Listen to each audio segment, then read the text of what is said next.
To begin, I think it's important to understand what is at stake in the US election from a US investor perspective.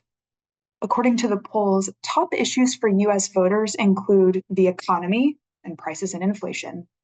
28% of voters say this is their most important topic. Immigration is also a top issue for 16% of voters, and climate is the top issue for 10% of voters. Access to healthcare, abortion, national security, and social issues are also on the list. But what matters for investors? In our conversations with US clients, we see 4 topics where candidates are very different from one another, and if their policies were implemented, would potentially make a big difference for the US economy and markets. The first issue is tax.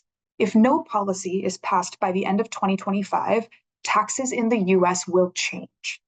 The 2017 Tax Cuts and Jobs Act permanently reduced taxes for corporations, but also temporarily reduced taxes for households. A Republican administration would likely seek to extend those tax cuts for everyone, while a Democratic administration would likely seek some tax relief for lower income households, but not so much for upper income households, perhaps raising taxes there. This is important not just for US households and the consumer outlook, but also for the US debt and deficit, as tax cuts, of course, increase the deficit, all else equal. A second important issue is immigration.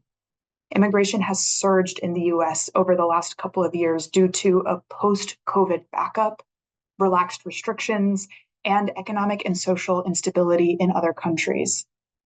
The Federal Reserve and the Congressional Budget Office point to data suggesting that the increase in immigration, both legal and illegal, has helped to reduce inflation and wage pressures in a very tight US labor market. But the surge in immigration is also highly visible in many US communities and has been a challenging political topic. The third topic is industrial policy.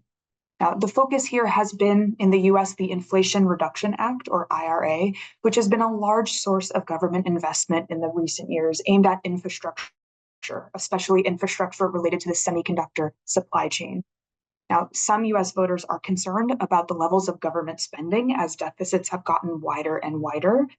But although the Inflation Reduction Act was put into place by a Democratic Biden administration, it is seeing more support from Republican lawmakers as the components of that plan support their constituents. So there may not be much change to the IRA or similar policies like the CHIPS Act as investors may think. And finally, there is trade. Trump and Biden's first terms as president showcased very different approaches to trade policy, but both presidents, and we expect this would be the same with both Trump and Harris, have demonstrated a major break with free trade policies of the past. And so we do not expect existing tariffs to be rolled back, although, of course, the implementation of new tariffs may look very different between the two candidates. I'll be back in the coming weeks to address unfolding developments and how they impact investment strategy related to these topics or depending on what we see in the markets. Thank you for joining me.